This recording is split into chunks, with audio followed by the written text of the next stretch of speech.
Maintenant, il faut se réveiller. On n'est pas du matin. Le petit débat que je vous avais annoncé tout à l'heure et que vous attendez tous avec impatience.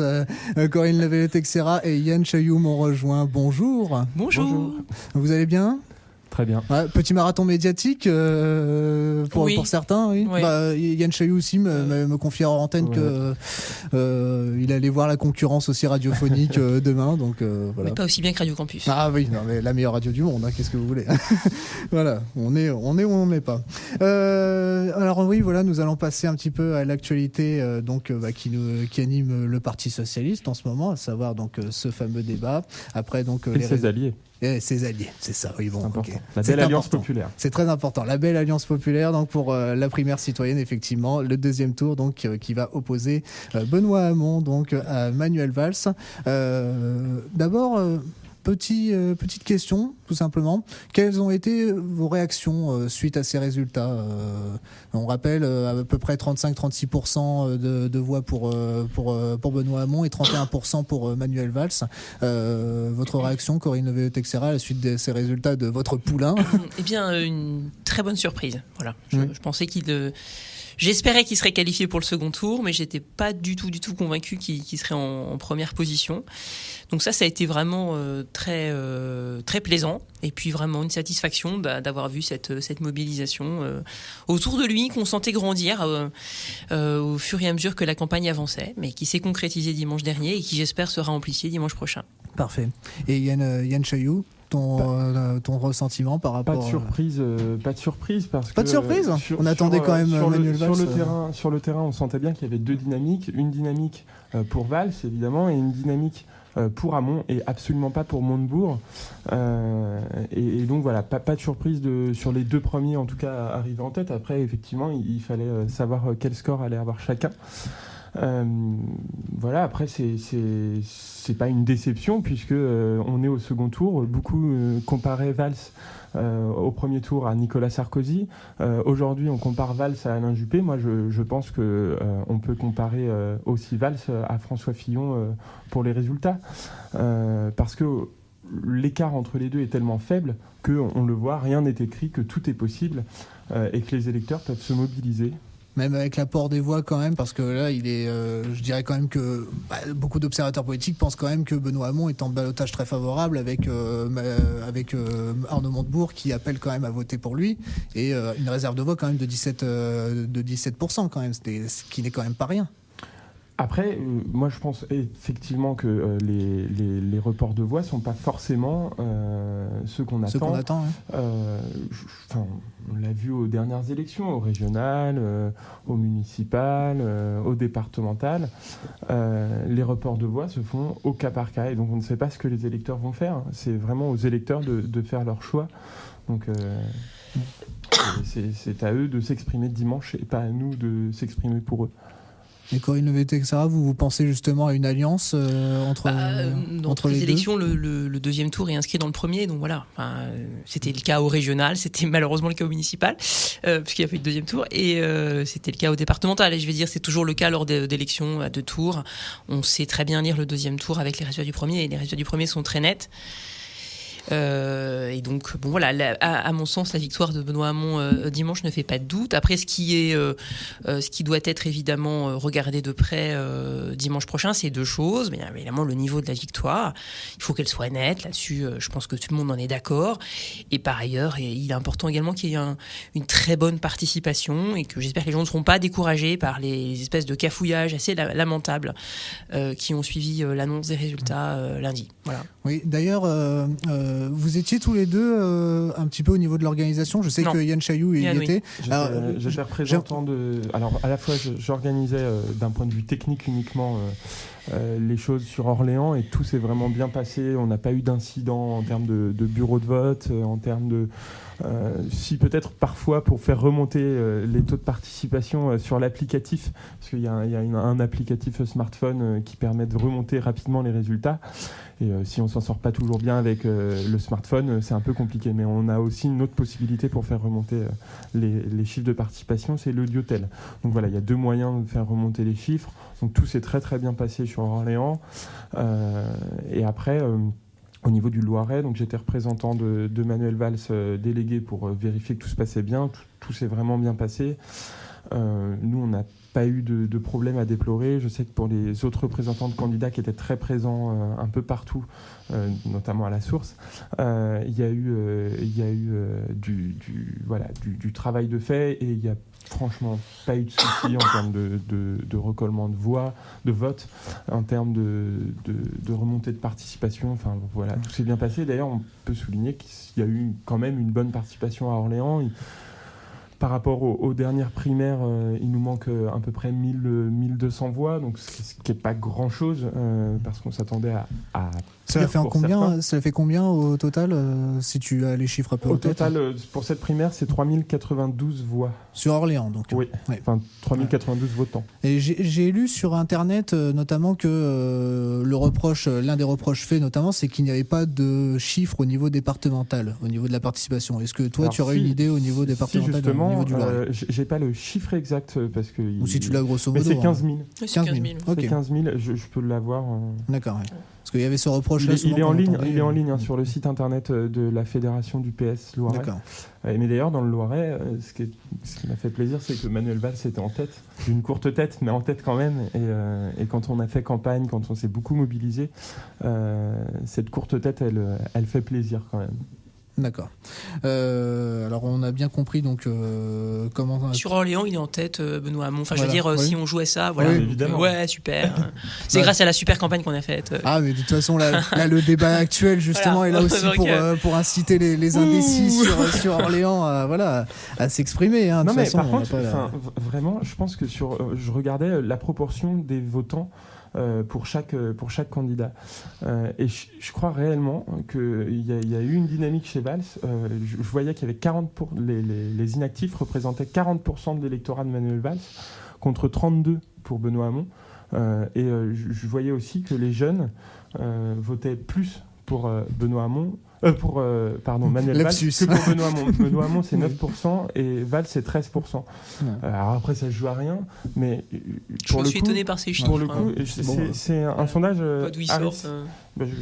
Ouais. Bon là je viens de commencer le temps de parole parce que jusqu'à présent je le comptais pas parce que je me disais je pose des questions assez généralistes là, mais bon là ça y est, là on commence à défendre déjà son poulain pour commencer. Alors on va rentrer dans le vif du sujet dans ce cas-là. Hein. On va rentrer dans le vif du sujet. Alors au niveau donc des différents thèmes à aborder, forcément ce qui revient le plus c'est quand même sur tout ce qui est sur économie et fiscalité notamment. Il y a beaucoup de points de différence entre vos deux candidats, notamment donc on en avait déjà parlé un petit peu le vendredi dernier sur le fameux maintien ou abrogation de la loi travail. On sait que les deux sont opposés là-dessus. Manuel Valls est pour un maintien de la loi travail El Khomri, tandis que Benoît Hamon, lui, est pour l'abrogation pure et simple de cette loi.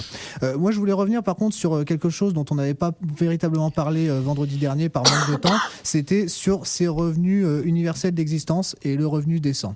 Donc le revenu universel d'existence, donc qui est la proposition phare un petit peu de Benoît Hamon, qui fait beaucoup réagir, beaucoup débattre.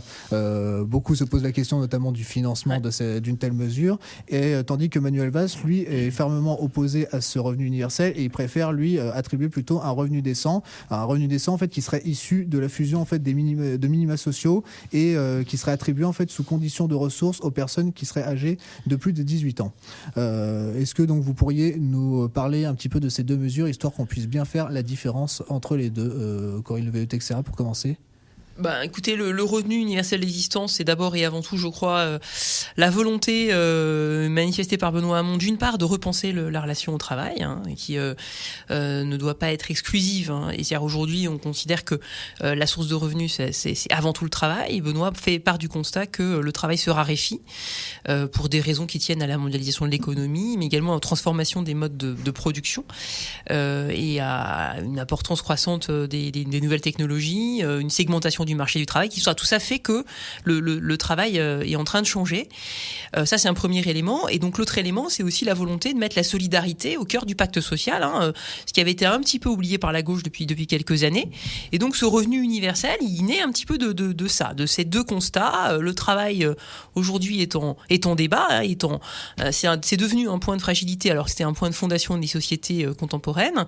Et par ailleurs, c'est très important de remettre la solidarité au cœur du pacte social. Alors après, ça donne quoi ? Ça donne le revenu universel d'existence, qui, il faut le reconnaître, parce que moi je suis pas du tout pour raconter des histoires, à mon avis n'est pas une mesure mature aujourd'hui dans le programme de Benoît. Je pense qu'il faut y voir d'abord et avant tout une orientation, il faut y voir un cadre général d'action, il faut y voir la volonté d'affirmer certaines valeurs, mais je ne pense pas qu'il faut y voir une mesure prête à l'emploi, prête à être mise en œuvre. Et d'ailleurs, il y a eu un certain nombre d'évolutions dans le discours de Benoît Hamon sur ce dispositif, puisque dans un premier temps, il avait parlé, je crois, de 750 € pour tout le monde tout de suite. Et maintenant, il est plutôt sur un échelonnement de la mesure, ce qui me paraît être de bonne loi, parce qu'effectivement, on ne peut pas envisager une mesure comme ça du jour au lendemain. Ce serait d'abord impossible, techniquement. Et puis, je pense que ce serait une hérésie d'un point de vue économique et financier. Donc ça, c'est plutôt pas mal d'échelonner les choses. Et puis, je pense qu'il y aura évidemment des conditions de ressources qui se poseront à terme. Donc là-dessus, mais en tout cas, l'idée, c'est quand même ça, c'est-à-dire de dépasser la question revenu de travail et de permettre l'insertion de tous dans la société. C'est-à-dire la société, c'est pas une société qui exclut, c'est une société qui intègre, et qui intègre notamment par la solidarité et par la possibilité pour chacun d'entre nous, d'une part, de percevoir un revenu dès la majorité, ce qui n'est pas le cas aujourd'hui, et qui éventuellement peut permettre de mettre entre parenthèses des phases de travail pour pouvoir faire autre chose, pour avoir un engagement associatif par exemple, un engagement citoyen, ou pourquoi pas, se donner une année off. Donc ça, c'est vraiment cette vision-là qui est portée par Benoît Hamon. Encore une fois, sur les modalités pratiques, je pense qu'il y a encore pas mal de travail à accomplir. Par exemple, on pourrait imaginer que ce revenu universel pourrait entrer donc, par exemple, si je fais un service civique, tout à fait. Et que je fais, et donc du coup, je pourrais toucher absolument les deux en même temps. Tout à fait. Ouais. D'accord, ok. Yann Chailloux, donc par rapport à la proposition de Manuel Valls quant à ce revenu décent, est-ce que tu peux nous expliquer en quoi ça consiste et en quoi elle entre en opposition finalement à l'idée de Benoît Hamon et ce revenu universel ? En entendant Corinne, et effectivement, en regardant le discours de Benoît Hamon, on voit bien que son discours tend à aller plutôt vers celui de Manuel Valls. Mais vraiment, pas du tout. Parce que le revenu décent, c'est quoi ? C'est un revenu, c'est une fusion aujourd'hui de tous les minima sociaux qui existent. Et donc c'est non pas faire une allocation à tous, mais une allocation ciblée. Et ça c'est important, c'est-à-dire à ceux qui en ont vraiment besoin. Et donc c'est de l'ordre, je crois, de 850 €, si je ne me trompe pas. Environ 800 € par mois, c'est ce que je disais.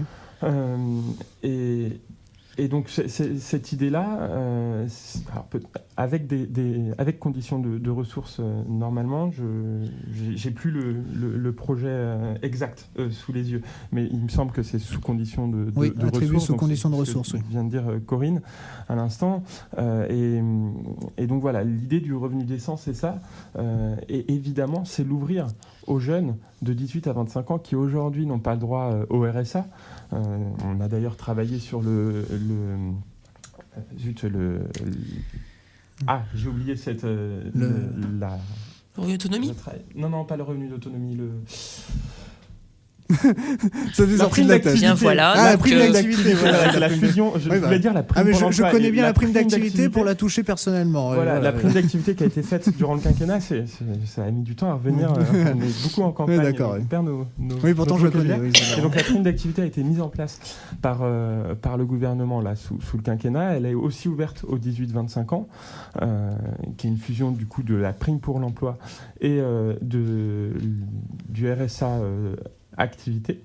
Et donc Manuel Valls à la fois propose d'augmenter cette prime d'activité et de faire ce revenu décent pour ceux qui en ont le plus besoin. Et je crois qu'une politique à la fois pragmatique et globale, effectivement, doit aller vers de la solidarité. Et moi, c'est un discours qui me semble plus faisable, en tout cas, et plus réalisable que le revenu universel. Ouais, sauf qu'on parle de décence, et à mon sens, c'est pas un problème de décence, c'est vraiment clairement un problème de vision sociale. Ça, moi, j'avoue que la décence, ça me pose un problème dans la notion de revenu décent. Et puis par ailleurs, encore une fois, il s'agit de désigner des catégories de population qui sont ciblées par des allocations. Ayane a dit allocation, alors que nous, on parle de revenu, ce qui n'est pas la même chose. Un revenu, c'est pas une allocation, c'est pas un subside, et c'est vraiment destiné à tout le monde. Donc là, on n'est pas sur un ciblage. Au moins à terme, on est sur l'idée que tout le monde y a droit parce qu'on fait tous partie de la même communauté citoyenne. C'est ça la différence. C'est universel parce que tout le monde peut faire valoir ce droit. Alors après, est-ce que le droit sera activé par tout le monde ? Je ne sais pas. Mais en tout cas, potentiellement, on en aura tous la possibilité, si on souhaite mettre des activités entre parenthèses, on aura tous la possibilité de percevoir ce revenu universel. D'accord. Il s'agit bien d'une première étape un petit peu pour arriver jusqu'au projet un petit peu de Bernard Friot, parce qu'on sait que Bernard Friot, c'est lui qui a théorisé justement cette histoire c'est une idée ancienne. Ouais. C'est une idée qui remonte même au 19e siècle, qui a connu des tas d'avatars et qui a évidemment été aujourd'hui un petit peu relookée, mais c'est pas une idée qui date de la semaine dernière. On peut faire une généalogie de cette idée-là, elle est tout à fait ancienne. D'accord. Pour rester également sur le volet travail, moi il y avait deux choses aussi qui ont un peu attiré mon attention au niveau des deux candidats. La taxe robot pour Benoît Hamon notamment. Donc l'idée de créer une taxe sur la richesse créée par les robots afin de financer donc la protection sociale en appliquant donc des cotisations sociales sur l'ensemble de la valeur ajoutée et non plus simplement sur le travail. Oui, c'est une très bonne idée. Voilà. Ouais. Bon. Aujourd'hui, on a des tas de fonctionnalités techniques qui effectivement permettent d'augmenter la productivité du travail, certainement, mais qui aussi détruisent de l'emploi. Donc ça, c'est une réalité. Aujourd'hui, l'investissement, il est consenti pour acheter des machines, des robots, pas forcément pour recruter des personnes.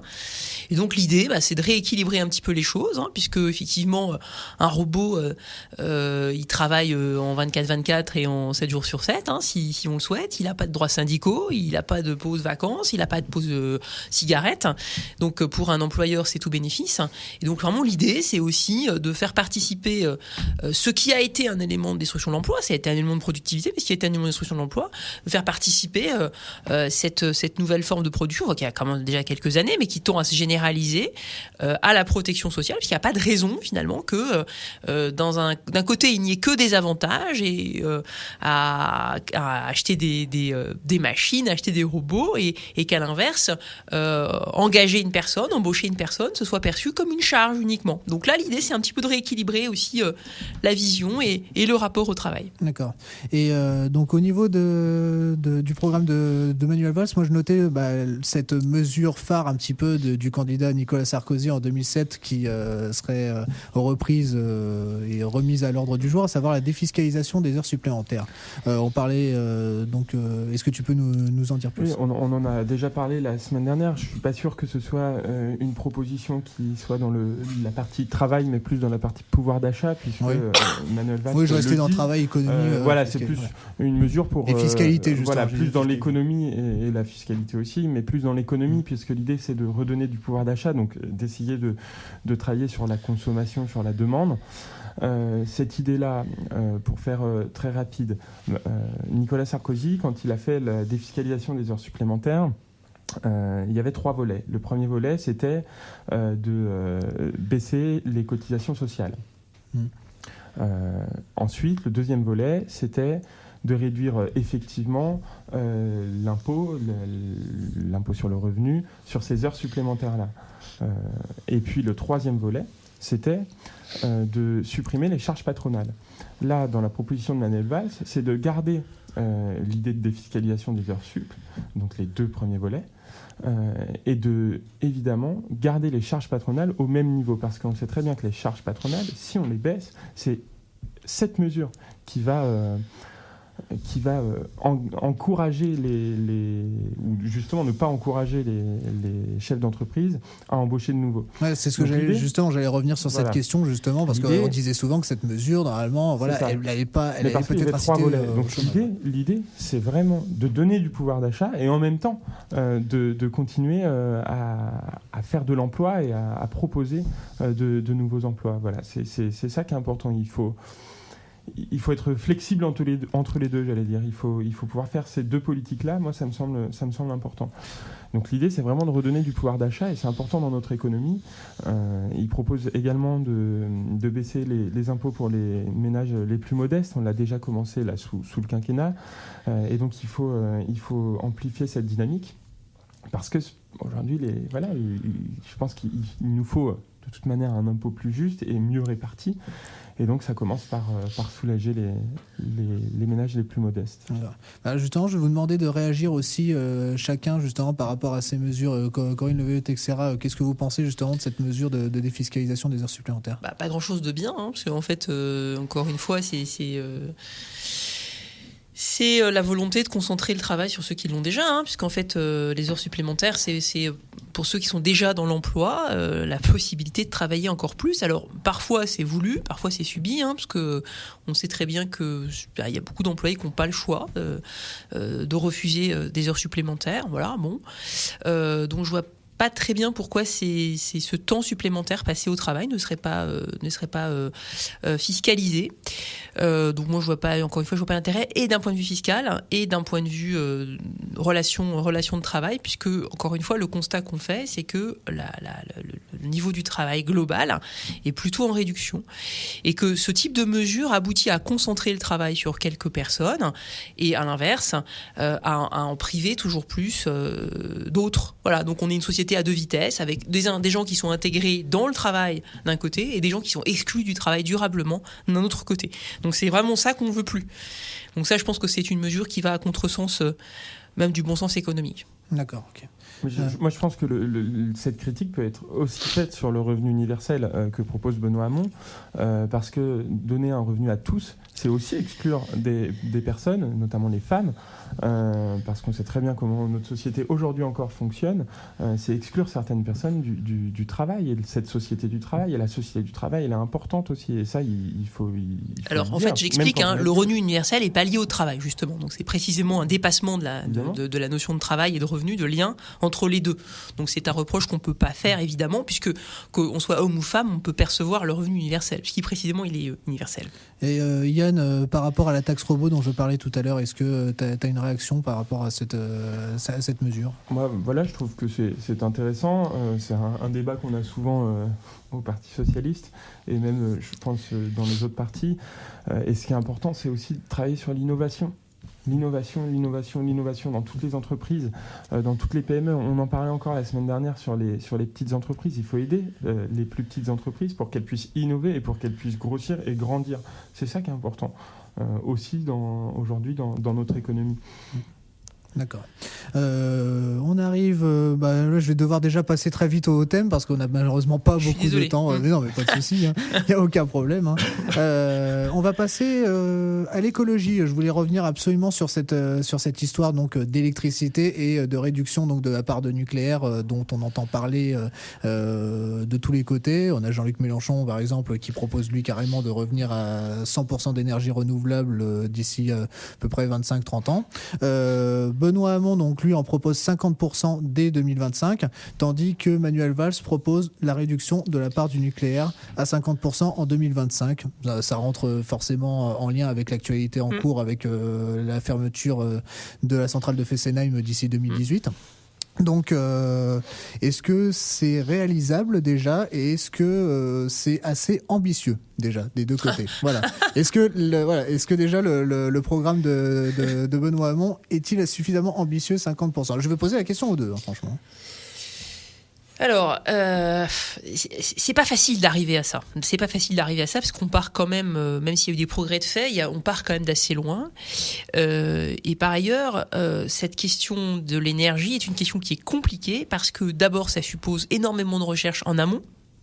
Et d'innovation technique un peu en aval aussi, mais enfin il y a un très très gros travail de recherche à effectuer en amont sur les énergies renouvelables. On est très très loin du compte aujourd'hui. On peut faire beaucoup plus et beaucoup mieux que ce qu'on a déjà conçu. Et par ailleurs, il y a aussi le coût de l'équipement. Je pense par exemple aux panneaux solaires ou la géothermie, etc. Bon, ça reste, pour ceux qui veulent se chauffer par ces énergies-là, ça reste un surcoût important. Donc il y a aussi un problème économique pour les personnes. Encore une fois, on n'est pas assez incitatif. Donc c'est vraiment une conversion à la fois technologique, économique et aussi presque culturelle qu'il faut mettre en œuvre. Donc ça c'est quelque chose qui prend du temps. Je vais prendre un exemple tout à fait basique. En ce moment, je suis en train de faire le tour des agences immobilières pour louer un appartement et j'ai quand même visité pas mal d'appartements. Le nombre d'appartements en ville où il y a des chauffages électriques tout à fait basiques qui sont hyper consommateurs d'électricité et qui chauffent très mal, mais il y en a partout parce que ça coûte pas cher à acheter et à mettre en place.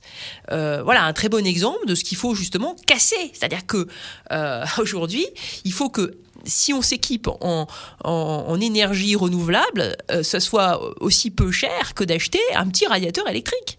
Et donc le sujet est là. Et donc c'est pour ça que peut-être l'objectif peut sembler un peu dit finalement 50%, on pourrait espérer davantage.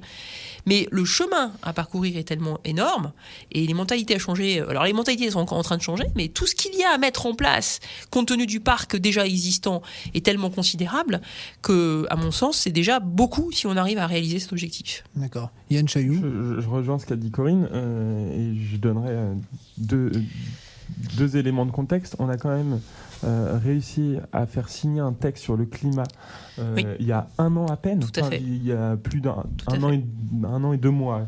Mais ça aurait dû être fait bien avant et on a vu que Copenhague, ça n'avait pas marché. Et donc, on espère que Paris va marcher. Et effectivement, tout va jouer là dans les prochaines années, dans les 5 à 10 ans. Et puis, on a fait une loi sur la transition énergétique durant ce quinquennat.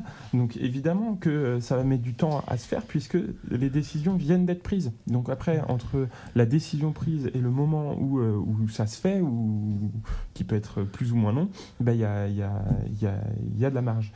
Et donc, effectivement, il faut... moi, je pense que c'est ambitieux parce que ces éléments de contexte.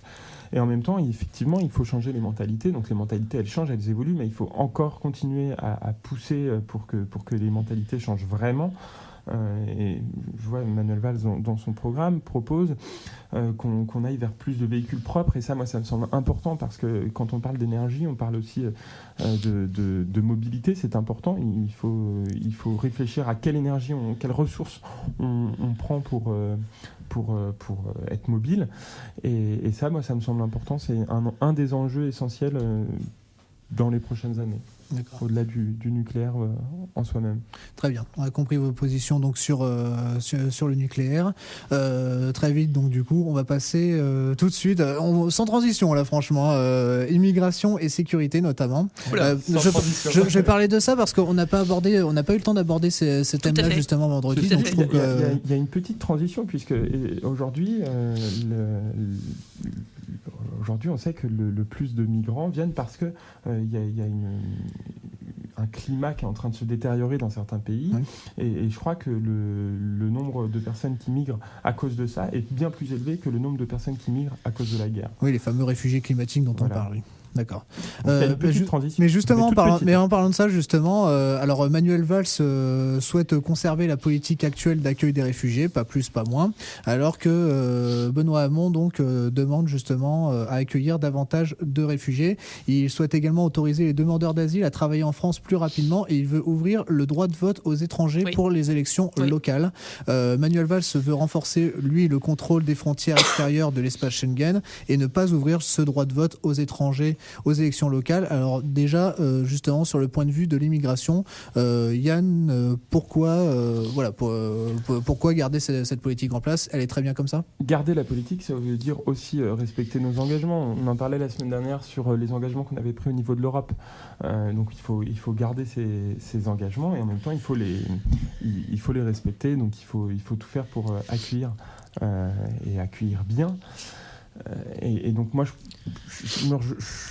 trouve qu'aujourd'hui, justement, on peut pas dire on veut plus sans avoir les moyens de faire plus. Et donc aujourd'hui, déjà, il faut créer les moyens pour accueillir. Mais comment fait-on du coup par rapport à cet appel d'air, justement, par rapport à tous ces, justement, comme tu parlais, des réfugiés climatiques par exemple, les réfugiés politiques, etc., qui viennent quand même, qui arrivent à un moment donné. Comment en fait, du coup, s'occuper de ce problème? Je précise parce que souvent on dit que rien n'a été fait dans ce quinquennat. En tout cas, sur cette question-là, il y a eu une loi qui est passée. D'ailleurs, Valérie Corre en était rapporteur, enfin pas de toute la loi, mais d'une certaine partie, sur le droit des étrangers. Donc c'est très important et je crois que aujourd'hui il y a des choses qui ont été faites, il y a des droits qui existent, on a rouvert pas mal de sujets grâce à cette loi et donc aujourd'hui il faut respecter ce qu'on a fait et il faut respecter nos engagements, je le redis, sur l'Union européenne. D'accord. Ni plus ni moins. Et déjà, si on commençait par ça, ce serait déjà très bien. Et on le voit en Allemagne, ils ont beaucoup plus... ils ont à faire... Finalement, on pense qu'ils font plus d'efforts, mais ils ont aussi plus de moyens pour faire ces efforts-là. Et donc, c'est aussi, je pense, ce qu'il faut qu'on fasse dans les prochaines années. Corinne Leveilleux-Texera, vous, par rapport à... oui, respecter les engagements, ce serait déjà bien de les respecter, parce que la France est engagée à accueillir 30 000 personnes. Réfugiés, il en a accueilli moins de 8 000, je crois. Donc, on est très très loin du compte. Enfin, moi, je trouve ça honteux, vraiment. L'Europe est née d'une utopie qui était justement la sortie de la guerre, de créer un espace de paix, un espace humaniste. Et elle a complètement oublié cette vocation-là. Donc, l'Europe est devenue la honte. Enfin, moi, je suis scandalisée par la politique qui est menée, les espèces de marchés humains entre la Turquie et l'Union européenne pour parquer les réfugiés et refuser de les accueillir en Europe. Bon, voilà, c'est comme ça. Et pour ce qui concerne la France, patrie des droits de l'homme, quand même, on est loin du compte. Moi, j'oublie pas que la Révolution, elle s'est créée sur un idéal d'accueil, justement, de tous. Un idéal cosmopolite qui a été quand même porté haut et fort par les révolutionnaires. Et donc, voilà, moi, je pense qu'il faut...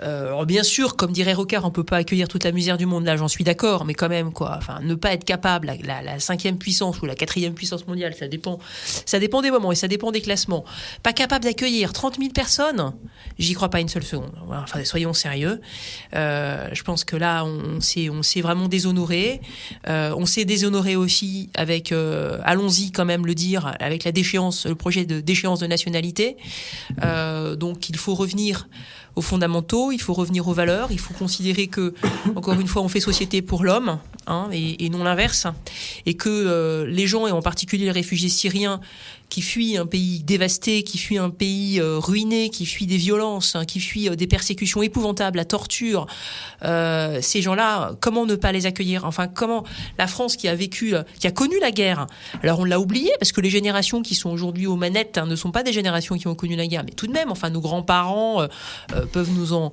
en parler. Comment est-ce que on a oublié cela et comment est-ce qu'on peut ne pas accueillir ces gens qui sont dans la souffrance et qui viennent chez nous, non pas pour nous embêter, non pas pour nous prendre ce que nous avons ou ce que nous sommes, mais tout simplement parce qu'ils sont dans un désarroi absolu et parce qu'ils cherchent tout simplement un asile. Donc je pense que là-dessus, la plus élémentaire humanité et la plus élémentaire solidarité nous obligent. Voilà, et ça, je crois qu'il faut le rappeler, et je suis très fière de soutenir Benoît Hamon pour cela, parce qu'il a un discours extrêmement clair sur ses valeurs. D'accord. Yann Chailloux, t'as 2 minutes de retard, donc droit de réponse, et après on va passer vite fait à la question des institutions. Juste sur la déchéance, je pense que ce débat, on l'a déjà eu à gauche, et c'est un peu malhonnête de dire le projet de déchéance. Là, aujourd'hui, la déchéance, elle existe dans la loi, la déchéance de nationalité pour certains cas. Donc, voilà. C'est dans la Constitution qu'on devait la mettre, ensuite, je rappelle, pour les auditeurs ensuite, quand même. Voilà. Et ensuite, ce projet du coup n'a pas eu lieu, il n'a pas été fait, et le président de la République a reconnu son erreur sur ce sujet. Donc je pense que rappeler ça entre les deux tours me semble un peu étrange. Non, c'est pas étrange, c'est juste honteux qu'on ait pu penser porter ça. Voilà. Et juste sur je suis pas sûr qu'on le portait, mais je pense que, et les mots ont un sens, qu'on le proposait. Je l'ai entendu défendre en réunion du Parti socialiste. Pour terminer, sur les migrants, évidemment qu'on doit accueillir, évidemment qu'on est la patrie des droits de l'homme. Sauf qu'aujourd'hui, est-ce qu'on peut... alors très bien, accueillons. Mais moi, je refuse qu'on les mette à Calais. qu'on mette ces gens-là à Calais, dans une jungle. Et donc, il fallait, et on ne peut pas dire le contraire, il fallait que ces lieux-là où il y avait plus de misère qu'autre chose, peut-être plus de misère sociale qu'on ne le pensait, on ne pouvait pas accepter décemment de les laisser là. Calais, hein. Et donc, oui, mais on a un pays qui fait 550 000 km². Sauf qu'il y a encore un an, le problème à Calais n'était pas résolu. Et donc, il a fallu résoudre ce problème. Et c'est là où je voulais en venir tout à l'heure. Et donc, effectivement, moi, je pense que les moyens il manque encore en France pour accueillir. Mais vraiment. Enfin, moi, je connais des zones rurales qui sont complètement à l'abandon, où il y a des tas de maisons vides et où il y a des villages qui sont prêts à accueillir des familles. Hein. Enfin, soyons sérieux. Encore une fois, on est un pays riche, on est un pays qui est peuplé, mais qui n'est pas très densément peuplé. Hein. Il y a des villes, effectivement, où il y a beaucoup d'habitants, mais il y a des zones entières où il n'y a personne et où je pense que les gens seraient contents d'accueillir des familles qui apporteraient... parce que c'est souvent en plus des réfugiés de grandes... très bien, mais ça pourrait généralisé partout. Et on est très très loin, je veux dire, 8000 personnes, quoi. Enfin, c'est dérisoire. À l'échelle de la France et de 66 millions d'habitants. Enfin, on est où, quoi? On est où? Moi, je trouve que franchement, on a été lamentable sur ce sujet-là. Shame on us, vraiment. Non, shame on us, voilà, c'est le nouveau slogan de Yes, we can. De Benoît Hamon. Alors, 9h22, 23 même maintenant. Corinne Veilleux-Texera, il nous reste combien de minutes à peu près écoutez, 2 minutes, parce que, chers étudiants de première année, si vous m'écoutez... Voilà, c'est ça, voilà, si vous voulez avoir cours avec Madame Veilleux-Texera, je vais pas la mettre en retard, quoi, voilà. Écoutez, alors, 1 minute de retard pour Yann Chailloux, donc Yann, je te propose dans ce cas-là de donner le mot de la fin, et puis... Très bien. Et Corinne Veilleux-Texera donnera aussi le mot de la fin, je lui donnerai une limite de temps, voilà. Ok, ça marche. Donc c'est une conclusion. Ouais, c'est ça, conclusion. Je voulais parler des institutions, mais malheureusement on n'a pas le temps. Ouais, on n'a pas pu parler des institutions, et c'est vrai qu'il y a beaucoup de sujets qui sont importants finalement dans ce débat. On n'a pas eu toujours l'occasion de les aborder. Je parle de ce débat, le débat des primaires. Bien sûr. Non, et même celui de vendredi.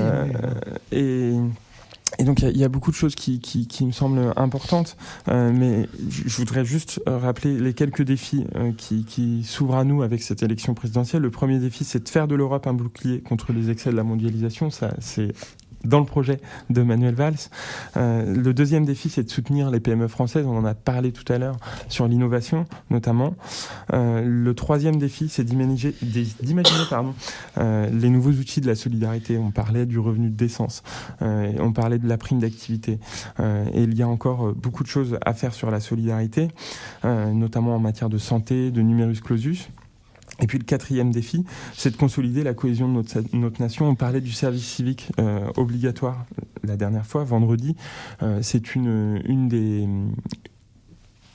des pierres angulaires, je pense, du projet de Manuel Valls pour que cette République, elle soit forte. La République dans laquelle on est, elle soit forte, et une France juste. On a parlé des migrants à l'instant. Il nous faut une France juste qui puisse accueillir et qui puisse permettre à tous de s'émanciper, de travailler et d'être et de se faire, d'être soi-même.